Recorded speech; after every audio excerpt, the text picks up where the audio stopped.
What's up, ladies and gentlemen? Welcome back to the Montailverse. It's good to see you all. I know I've been lagging a little bit on the videos, but it's been busy. I'm not going to make excuses. All I can say is I'm sorry, but I'm back. This will be the first of 3 videos for you guys. So here, we're going to talk about the performance, or what I thought of the performance of Logan Paul and Roman Reigns in the main event of Crown Jewel. It's a little bit late, but you know what? I thought I'd just give my thoughts on it anyway, and also maybe give us some analysis that nobody's really talked about. You know what I mean? Not analysis, but I get into shit on this channel, and you guys know that people are like, oh, well, I never thought of that before. Wow, yeah, that's right. That's true. So here we go. I'll put the timestamp, skip to 50 seconds, or really a minute. Okay, so Logan Paul versus Roman Reigns. All right, I was sitting right on this couch in my living room, sitting across from my dad. My dad was so out of it. He didn't enjoy the match for shit. He's like, "This is stupid. It's an embarrassment." Because we're wrestling purists in this house, basically, and we like the type of talent that earns their way up, puts time either in developmental or the indies. Proves to the audience on the big stage that they can be this workhorse, this guy for the future of the company, and then they deliver.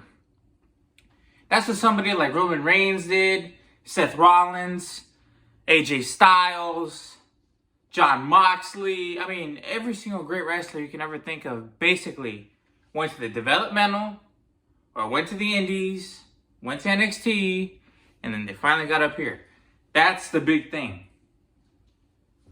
for me. I'm like, because I respect the hell out of this business. I've watched every single documentary of what these guys go through, and I have a ton of respect for these guys.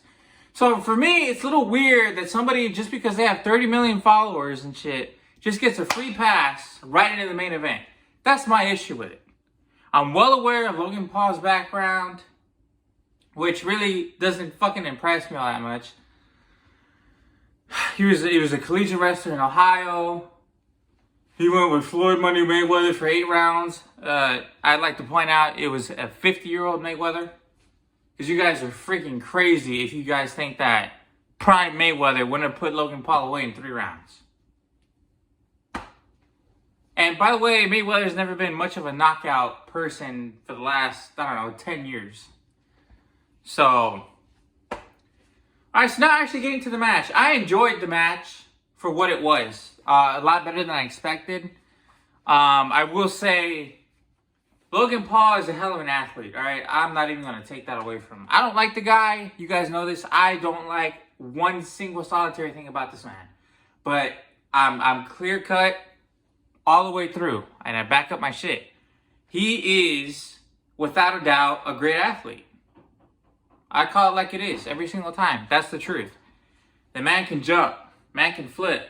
Alright? He worked his ass off, as much as he could for this match, and it paid off. Fans loved it. You loved it. Everybody loved it. And I gotta say, you know what? I wouldn't say I was impressed, but I was like, alright, solid. It was solid. The man still needs to work on his promo.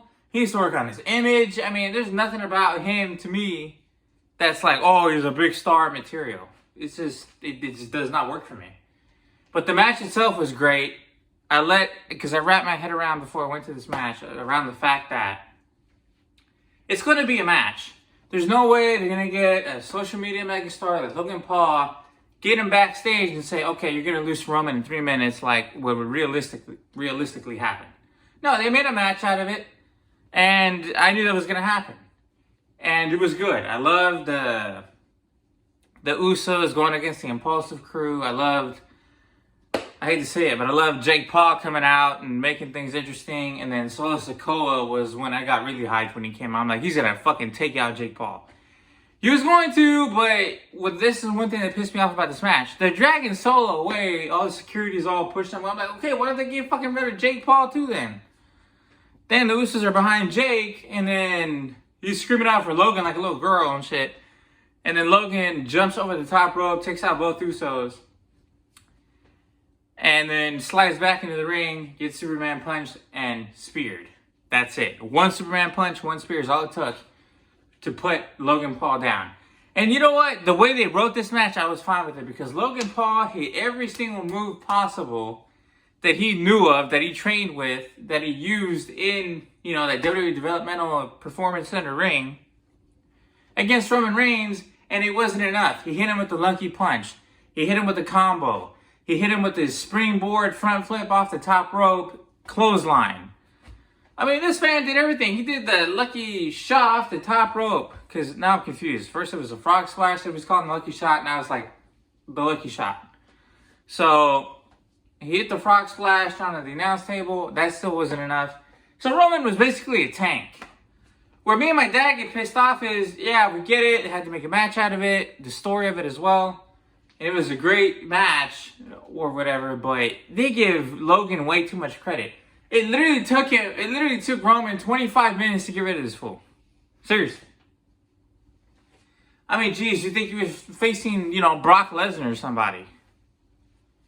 I mean, he literally performed like a Shawn Michaels or AJ Styles. That's what they're building him up to be. You go back and watch Extreme Rules 2016, Styles versus Roman Reigns, minus the Extreme Rules stipulation, that match kind of reminded me of this. So it was like...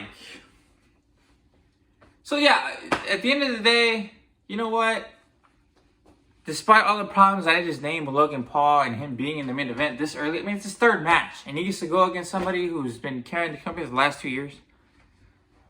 You know, whatever. But I'm not going to stand here and lie to you and say it wasn't a good match. It was a great match. But they're giving him too much too soon. That's what I think. And I found it really interesting, though, that in Saudi Arabia, everybody was chanting Logan Paul. Everybody was fucking hyping up this man like nobody's business. But in the United States, every single show you tune into, SmackDown, Raw, whatever city they're in, he gets booed. I mean, booed.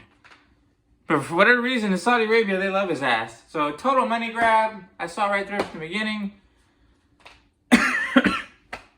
Obviously, though, Logan Paul